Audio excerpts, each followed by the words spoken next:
The Steam Strategy Fest has come and gone. After hearing your overwhelming feedback, I decided to compile my experiences in this video.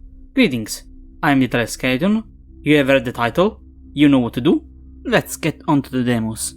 In alphabetical order, Existence, The Outer Reach, by Cozy Orchards. In a nutshell, Star Wars Empire Tour, but with seamlessly real-time battles on land and space, and with a more in-depth resource management system, since units have an upkeep of resources even after being produced, which must be accounted for when planning an invasion for another planet, and fill the ships accordingly to their needs. Being capable of fighting real-time land battles and space ones is a neat idea. That's really unexplored in the RTS sphere. Many projects go for either one or the other, never both at the same time. The only instance of something executing this concept close that I know are some custom PvP maps for Warcraft 3. Rushing with the basic worker unit who has a strong automatic rifle feels a bit overpowered, but I'll give it a pass.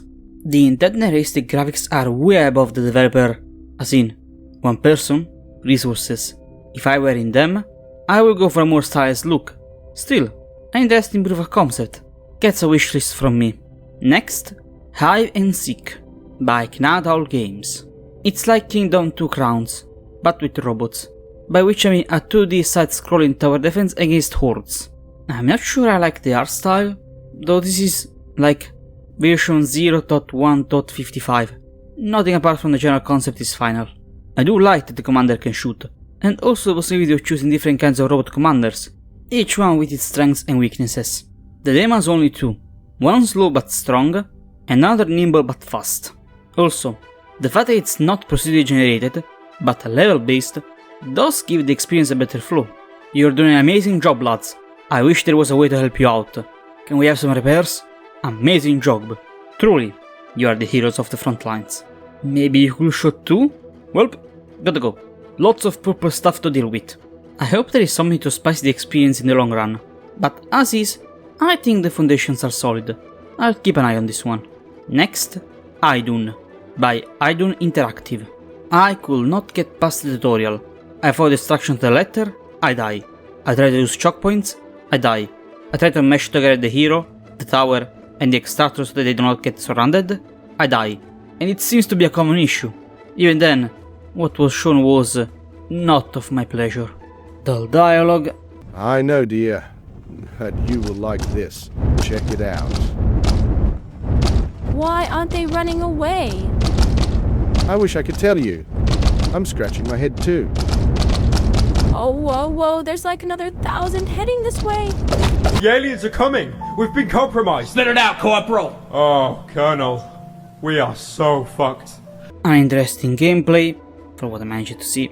And since I'm not really the biggest tower defense fan, this is going to be a straight no.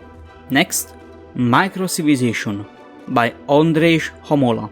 I don't play clicker games, as I never found the concept appealing. This one though, is different. Contextually, this is something I've never seen in a clicker game, as the player is somewhat of a divine will that does not directly control anyone, but influences what is happening by clicking on the food/resource button. There are a heck ton of systems for a clicker game, such as research new technologies, develop the city, resolve quests and get rewards, fight against incoming threats, collect heroes that grant various buffs, build specialized buildings with clear costs and benefits, use bonuses created by these buildings, a war that can be conquered and used to extract more resources, dilemmas to resolve, exploit those tiles once exhausted the dilemmas, use gold to buy temporary buffs, and once completed the final research, the game resets, with some permanent buffs that the player can choose based on the previous actions done in the playthrough. There is even a day and night cycle. It serves no purpose, but it's pretty to look at. For being a clicker game, this is an incredibly polished experience with a lot going for it. I was expecting much, but I am surprised. I am afraid that starting from scratch for every single run is going to be extremely boring unless there is something to keep the experience fresh each time. Still, I was impressed. I am looking forward for the full experience. Next, Mini Settlers, by Touhou Games, the same folks from Hive Seek. This is a city builder that can have value for someone else, as by the end I was pretty much done. It is interesting how it handles the resource management though. While structures must be connected to the HQ and be given resources to be built, there are no monetary limitations on routes, although they must be of a certain length and can't overlap except at node points.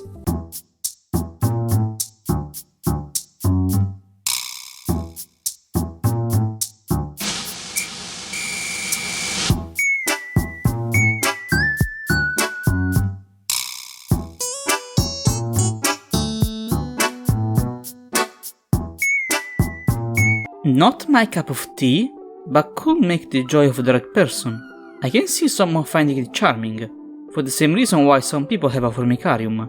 It's kind of interesting to see the little dudes work and move around.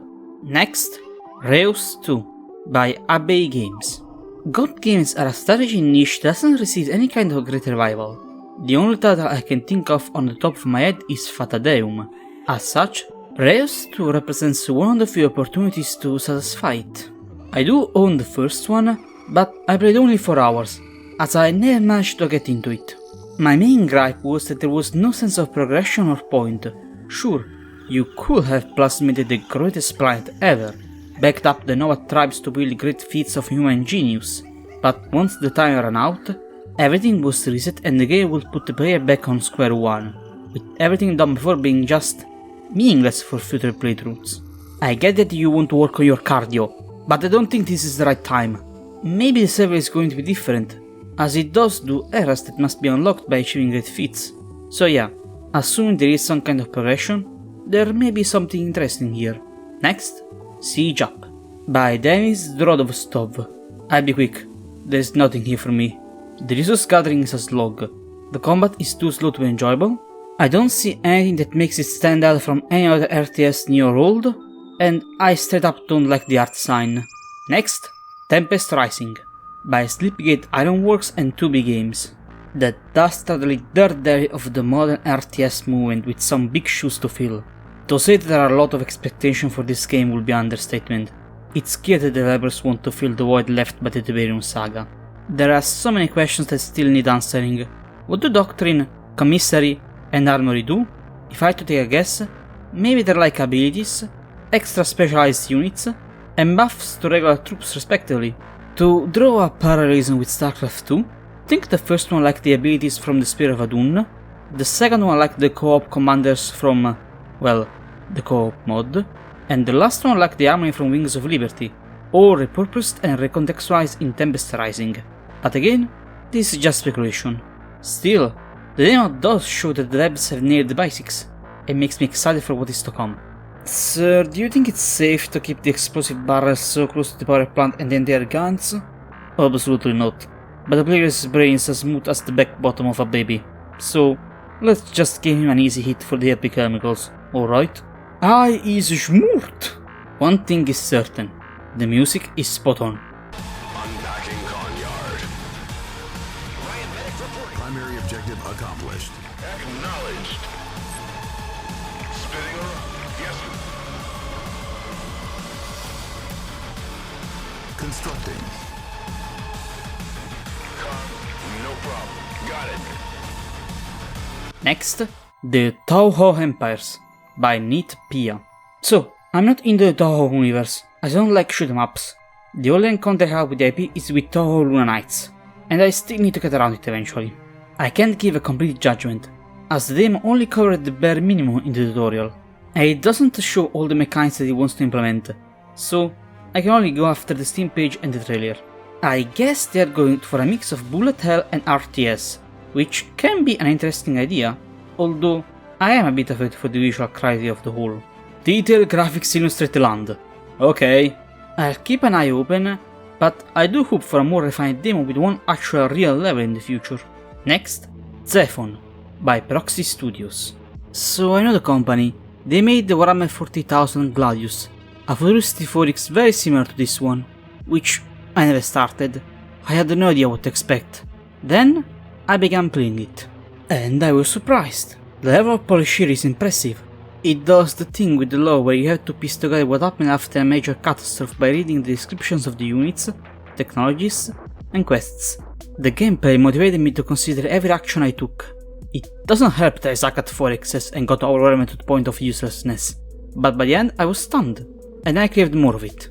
Even if there may not be any kind of mechanic innovation, the setting itself seems like it will be enough to carry it. And that's it for the list. If you enjoy it, who are you?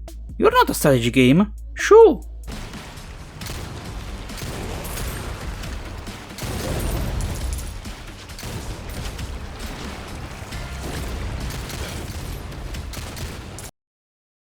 Screw it. Here's the extra. SoulSlinger, Envoy of Death, by Elder Games. So this is obviously not a strategy game, but when I read the description for it, I could not help but give it a shot. You are John Action. After a fatal crash, you are tasked by Death to make sure that forces of the cartel don't manage to harvest and abuse the souls of the innocents to break free of the shackles of the afterlife, in your new role, the SoulSlinger. Once done that, you will be allowed to rejoin your wife in paradise. So far so painkiller story-wise, but with a weird west coat of paint and procedurally generated levels. Neat. I don't know why, but I have constantly problems of popping in during the game. Also some stutters here and there. No idea if it's because the demo is unoptimized or because it suffers the same problem as Existence. As in, the graphics are too detailed for the developer's capabilities. Still, it does look fun. The abilities for the guns do give a nice flavor of variety. And of course, what indie game would this be without a quirky merchant? Ah, bless me soul, an envoy of death. Or like I says in this business, a customer. Welcome to Deadeye McGee's Emporium. Wait, you're a pirate. I see your master recruited ye for your wits. I wasn't expecting to wishlist a shooter in the middle of a strategy fest, but here we are. And that was actually it. Thanks for watching. If you enjoyed the video, you know what to do. If you want to see me do full footage of all the games, I made a playlist and put the link for it in the description. Farewell.